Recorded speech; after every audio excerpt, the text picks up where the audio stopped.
Hello everyone, this is Jitendra and welcome to JK Online Classes. In this video, we are going to discuss the question answer of the seventh chapter, that is the making of regional cultures.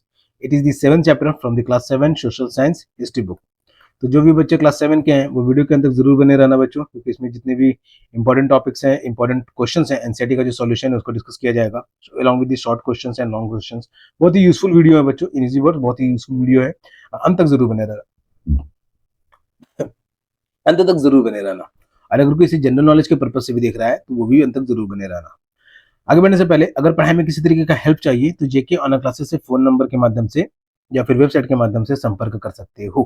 But all the services are paid. JK online classes YouTube पे भी है, Facebook पे भी है, Instagram profile भी है, WhatsApp channel भी है एंड क्वोरा पे भी है. सभी जगह से लाइक फॉलो सब्सक्राइब जरूर करो ताकि लेटेस्ट अपडेट से अपडेटेड रहो, या फिर तुम मुझे ट्विटर पे फॉलो कर सकते हो. ओके बच्चों, तो जिनको आता है उनके रिवीजन और जिनको नहीं आता उनके लिए शुरुआत. जिस चैप्टर को क्वेश्चन आंसर्स डिस्कस करने जा रहे हैं वो है chapter 7 the making of regional cultures. Chapter का एक्सप्लेनेशन पहले ही चैनल पर अपलोड हो चुका है, तो उसका लिंक तुमको डिस्क्रिप्शन में मिल जाएगा या फिर चैनल पे भी जाकर के देख सकते हो. और अगर ये पीडीएफ को डाउनलोड करना है या फिर ऑनलाइन भी पढ़ना है तो उसका लिंक तुमको डिस्क्रिप्शन में मिल जाएगा. तो चैप्टर का क्वेश्चन के डिस्कशन का स्टार्ट होता है हमारा very important one liners for general knowledge के लिए. ठीक है, तो यहाँ पे कुछ इंपॉर्टेंट वन लाइनर्स है जिसको इंपॉर्टेंट, ठीक है, फॉर एसएससी सीजीएल भी लिखा हुआ है. कोई बात नहीं, अगर कोई एसएससी का तैयारी कर रहा है तो उसके लिए भी इंपॉर्टेंट रहेगा ये. तो ये fill in the blanks, true false, match the following, objective type questions किसी भी रूप में पूछा जा सकता है इन वन लाइनर्स को. तो इसको भी रीड कर सकते हो. पीडीएफ को डाउनलोड करने के बाद we will start discussing directly from the short answer questions. Okay, तो सबसे पहले short answer questions. First question है which kingdom help in the development of the Malayalam language. कौन सा किंगडम ने मदद किया मलयालम लैंग्वेज को विकास करने में, उसको बढ़ावा देने में. तो इसका आंसर है the Chera kingdom of Mahodayapuram help in the development of Malayalam language. Chera kingdom था महोदयापुरम का, तो वो मलयालम लैंग्वेज के विकास में यानी उसके डेवलपमेंट में बहुत हेल्प किया. So it is answer to our first question. Our second question is who built the Jagannath temple at Puri. Puri के जगन्नाथ टेम्पल को किसने बनाया. तो इसका आंसर है king Anant Varman of the Ganga dynasty built the Jagannath temple at Puri. Jagannath temple जो है पुरी में, तो उसको बनाया था किंग अनंत वर्मन ने, जो कि गंगा डायनेस्टी के राजा थे. So it is answer to our second question. Our third question is what is Manipravalam. ठीक है, मनी प्रॉब्लम क्या है. तो इसका आंसर है money problem is a mixture of Sanskrit and Malayalam. ठीक है, मनी प्रॉब्लम जो है ये ग्रामेटिकल और पोएटिक लैंग्वेज है जो कि संस्कृत और मलयालम का है. Used in literature and grammar books, जो कि साहित्य और ग्रामर की किताबों में इस्तेमाल किया जाता है. It is answer to our third question. Our fourth question is which dance form developed in North India from temple story telling. कहानियों, मंदिरों के कहानियों के बारे में कौन सा डांस फॉर्म जो है वो स्टैब्लिश हुआ नॉर्थ इंडिया में. तो इसका आंसर है Kathak. Developed in North India from temple story telling and later flourished in Mughal courts. जो ये स्टोरी टेलिंग के लेकर के डांस फॉर्म डेवलप हुआ वो था Kathak. It is answer to our fourth question. Our fifth question is what were the two roof styles of temples in Bengal. ठीक है, रूफ स्टाइल्स यानी मंदिर को बनाने के लिए छत का आकार देने का ऐसा कौन सा दो रूफ स्टाइल है जो कि बंगाल में मंदिरों में इस्तेमाल किया जाता था. तो इसका आंसर है the two roof styles of Bengal temples were दो चाला double roofed and chauchala four roof. तो जो टू रूफ स्टाइल्स जिसके किए गए हैं वो है दो चाला और chauchala. So these were the question answer discussion for short question answers. Now we are moving to long question answers. जिसमें फर्स्ट क्वेश्चन है how did the Malayalam language develop in Kerala. Malayalam language जो है वो केरला में कैसे डेवलप हुआ. इसका आंसर है the Malayalam language developed in Kerala under the Chera kingdom in the 9th century. Malayalam language जो है वो केरला में विकसित हुआ चेरा किंगडम के अंदर में 9th century में. The rulers used Malayalam in inscriptions and it was influenced by Sanskrit. Ruler जो वहां के शासक थे उन लोगों ने अपने इंस्क्रिप्शंस में मलयालम का इस्तेमाल किया जो कि संस्कृत से इन्फ्लुएंस था. A 14th century book on grammar mixed both languages. तो 14th century का एक किताब है ग्रामर पे जिसमें दोनों लैंग्वेज मिले हुए हैं, दोनों लैंग्वेज यानी मलयालम और संस्कृत. Called money problem. तो ये किताब पाई जाती है 14th century के समय का जिसमें दोनों लैंग्वेज पाए जाते हैं, मलयालम भी और संस्कृत भी. Money problem. Over time Malayalam became a unique language with its own script. और समय के साथ मलयालम जो है एक अलग खास भाषा अलग से बन गई जिसकी अपनी लिपि थी, जिसकी अपना स्क्रिप्ट था. This was answer to our first question. Our second question is why did different rulers want to control the Jagannath temple at Puri. बहुत सारे जो अलग अलग रूलर्स थे तो वो अपना कब्जा क्यों जमाना चाहते थे पुरी के जगन्नाथ टेम्पल पे. इसका आंसर है कि Jagannath temple in Puri was a major religious and cultural centre. तो पुरी का जो जगन्नाथ टेम्पल था वो बहुत ही धार्मिक और सांस्कृतिक केंद्र था. Rulers like the Mughals, Marathas and British wanted control over it. तो ऐसे शासक जैसे मुगल्स हो गए, मराठा हो गए और अंग्रेज हो गए तो वो लोग उस पर अपना कब्जा करना चाहते थे. They believed ruling the temple would help them gain people's support. तो उनका ऐसा मानना था कि उस अगर टेम्पल पे अगर उन लोगों ने कब्जा कर लिया, उस पर साम्राज्य करेंगे तो उनको लोगों का सपोर्ट मिलेगा। This shows how religion politics were connected in history. तो इससे यही पता चलता है कि कैसे धर्म और राजनीति जो है वो इतिहास में भी जुड़ा हुआ था। So this was answer to our second question कि why did different rulers want to control Jagannath temple at Puri? Our third question is how did Kathak dance evolve over time? Kathak नृत्य जो है वो समय के साथ कैसे कैसे उसका विकास हुआ? Kathak started as a story telling dance in temples of North India. Kathak जो है एक कहानी बोलने वाले डांस के रूप में, ठीक है, ऐसा डांस फॉर्म जिससे कहानी के बारे में पता चले, तो ये नॉर्थ इंडिया में डेवलप हुआ। It later became popular in Mughal courts with graceful movement and costumes. बाद में ये मुगल के कोर्ट्स में एक बहुत ज्यादा पॉपुलर डांस फॉर्म बना, जिसमें बहुत अच्छे से मूवमेंट्स थे, बॉडी मूवमेंट्स थे और पोशाक भी थे, कॉस्ट्यूम्स भी थे। The Bhakti movement added stories of Radha and Krishna to Kathak. तो भक्ति मूवमेंट ने इस कथक में राधा कृष्णा की स्टोरीज को भी ऐड किया। Today it is a major classical dance form of India. और कथक जो है एक इंडिया का एक मेजर क्लासिकल डांस फॉर्म है, ठीक है। टोटल 6 क्लासिकल डांस फॉर्म्स है, उनमें से कथक भी है। So it was answer to our third question. Our fourth question is how did miniature paintings spread in India? Miniature paintings India में कैसे स्प्रेड हुआ उनका? Miniature paintings were small, detailed paintings made in Mughal courts. Miniature painting जो हुआ करते थे वो छोटे हुआ करते थे लेकिन डिटेल्ड हुआ करते थे, और इनका इस्तेमाल मुगल कोर्ट्स में और राजपूत के कोर्ट्स में बहुत ज्यादा हुआ था।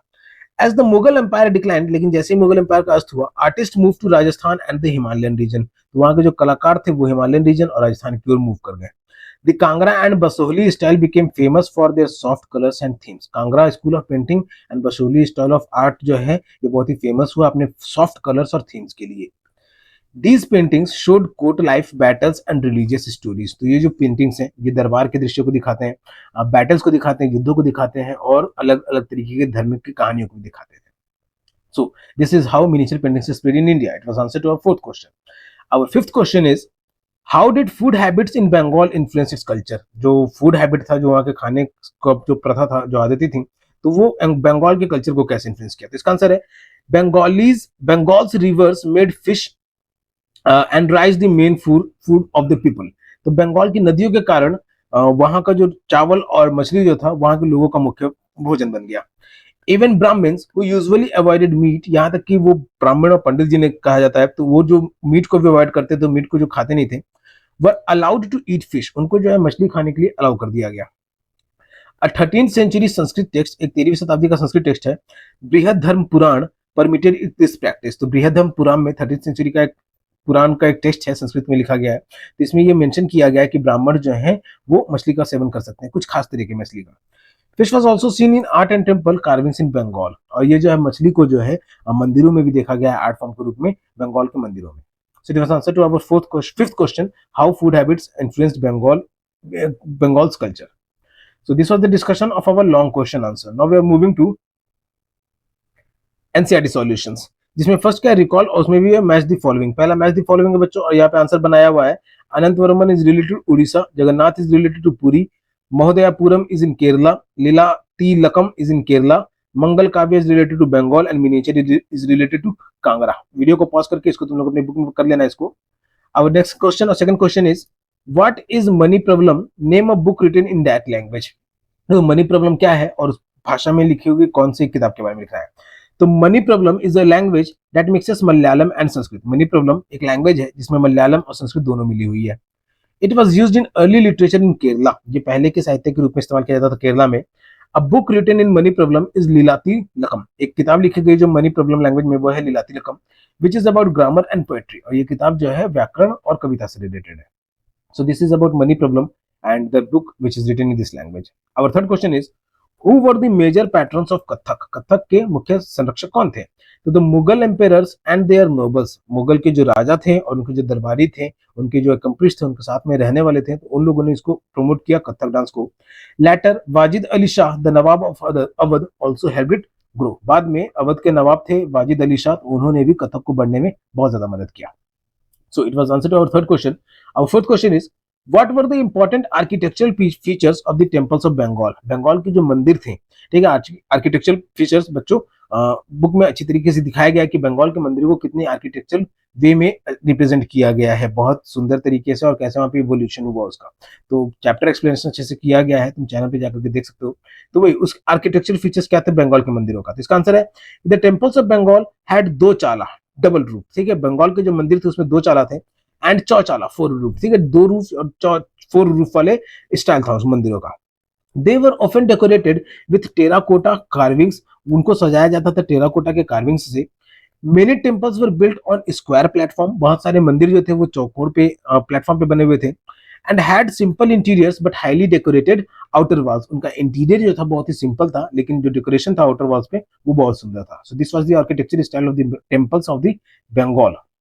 And let's recall discussion, now we are moving to let's discuss, जो कि जिसमें हमारा आता है पांचवा क्वेश्चन। तो फिफ्थ क्वेश्चन है, why did ministers proclaim the achievements of heroes, ministers जो थे वो हीरोज के अचीवमेंट्स को कैसे प्रोक्लेम करते थे, क्यों करते थे। तो ministers, singers and story tellers, ministers यानी जो दरबारी हुआ करते थे राजा के दरबार में, वो लोग जो कि कहानियां कविताएं इस तरह की चीजों को परफॉर्म करते थे।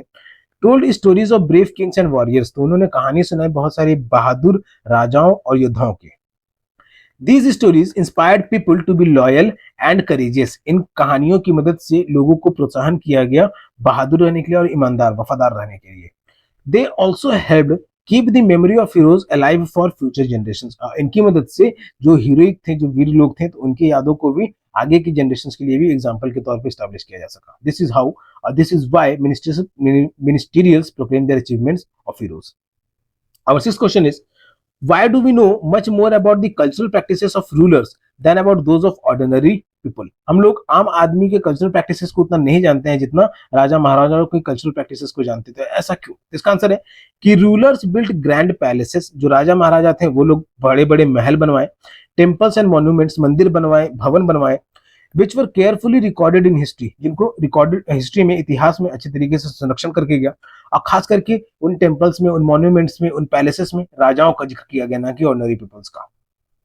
There achievements were written in inscriptions, books and paintings, इनके अचीवमेंट्स को जो भी इन लोगों ने हासिल किया, ठीक है, अपने प्रोत्साहनों को इन लोगों ने इंस्क्रिप्शंस में, किताबों में और पेंटिंग्स के जरिए उनको रिप्रेजेंट किया। However, the lives of ordinary people were not written down and were mostly passed through oral traditions, और वहीं जो आम आदमी की जो जिंदगी हुआ करती थी तो उसको लिखा नहीं गया उतना, और ओरली, ठीक है, मुंह के द्वारा बोला गया, दूसरे ने सुना, फिर वो कहीं और बोल करके पहुंचाया, तो इस तरीके से ऑर्डिनरी पीपल्स की जो लाइफ थी वो पहुंची अलग अलग जगह पे, which were often lost over time, जो कि समय के साथ खो भी गई थी। So this is why do we know much about the regional cultural practices of kings or rulers are more less than the ordinary people. So it was answer to our sixth question. Our seventh question is, why did conquerors try to control the temple of Jagannath at Puri? तो ये question पहले ऊपर में भी discuss किया जा चुका है बच्चों, ठीक है, यहाँ पे कि why did different rulers try to control the Jagannath temple of Puri? यहाँ पे इसको रीड कर लेना, उसको फिर से वही चीज है कि ठीक है, क्वेश्चन सेम है, बस वर्ड चेंज हो गया है कि जो राजा महाराजा थे वो लोग जगन्नाथ, पुरी के जगन्नाथ टेम्पल पे कब्जा क्यों करना चाहते थे। चलो तो इसको रीड कर ही लेता हूँ, रहने दो। The Jagannath temple was a major religious centre, ठीक है, तो उड़ीसा के रीजन में जगन्नाथ टेम्पल जो था वो मेजर धार्मिक केंद्र बन चुका था, and was respected by many people, और उसको बहुत सारे लोगों के द्वारा इज्जत भी दिया जाता था।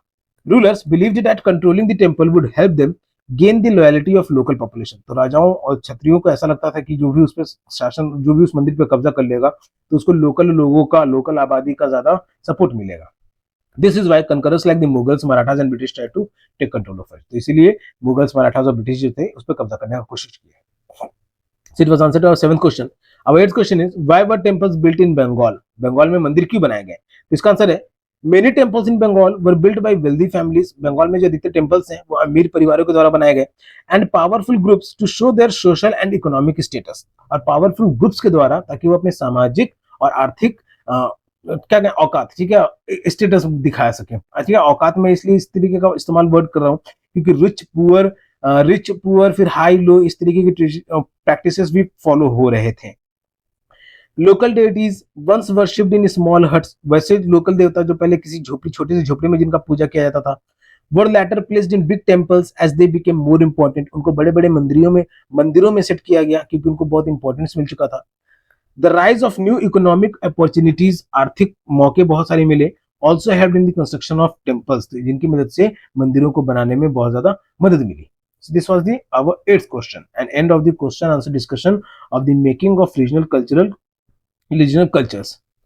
और यार बच्चों, तो वीडियो में अगर यहाँ तक बने हुए हो तो वीडियो को लाइक जरूर कर दो, अपने दोस्तों के साथ भी शेयर कर देना। चैप्टर का एक्सप्लेनेशन पहले ही चैनल पर अपलोड हो चुका है, तो आसान शब्दों में वर्ड बाय वर्ड एक्सप्लेन किया गया है, तो उसको तुम चैनल पे भी जाकर के देख सकते हो, नहीं तो डिस्क्रिप्शन में भी लिंक मिल जाएगा उसको। और अगर इस पीडीएफ को तुम डाउनलोड करना चाहते हो, उसके बाद रीड करना चाहते हो, या फिर नेट पे भी जाकर के रीड करना चाहते हो, तो उसका भी लिंक तुमको डिस्क्रिप्शन में मिल जाएगा, जिसकी मदद से तुम इसको डाउनलोड भी कर सकते हो, या फिर वेबसाइट पे भी जाकर के रीड कर सकते हो। इसके अलावा पढ़ाई में किसी तरीके का हेल्प चाहिए तो जेके ऑनलाइन क्लासेस से फोन नंबर के माध्यम से या फिर वेबसाइट के माध्यम से संपर्क कर सकते हो, but all the services are paid. किसी तरीके का डाउट है तो वेबसाइट में किसी भी कमेंट सेक्शन में जाकर के, किसी भी ब्लॉग में, किसी भी आर्टिकल में कमेंट सेक्शन में जाकर के पूछ सकते हो, that is out without cost, that is free. लेकिन ऐसे अगर सपोर्ट चाहिए, हेल्प चाहिए, तो फोन नंबर या वेबसाइट के माध्यम से संपर्क कर सकते हो, but all the services are paid. इसके अलावा जेके ऑनलाइन क्लासेस यूट्यूब पे भी है, फेसबुक पे भी है, इंस्टाग्राम प्रोफाइल भी है, व्हाट्सएप चैनल भी है, कोरा पे भी है। सभी जगह लाइक फॉलो सब्सक्राइब जरूर करो, मैं सब पे कुछ ना कुछ अपडेट करते रहता हूँ, इन्फॉर्मेशनल ही रहता है। या फिर तुम मुझे ट्विटर पे भी फॉलो कर सकते हो। तो जिनको आता है उनके लिए रिवीजन, और जिनको नहीं आता उनके लिए शुरुआत। तब तक के लिए keep subscribing, keep supporting, keep loving and keep learning. Thank you.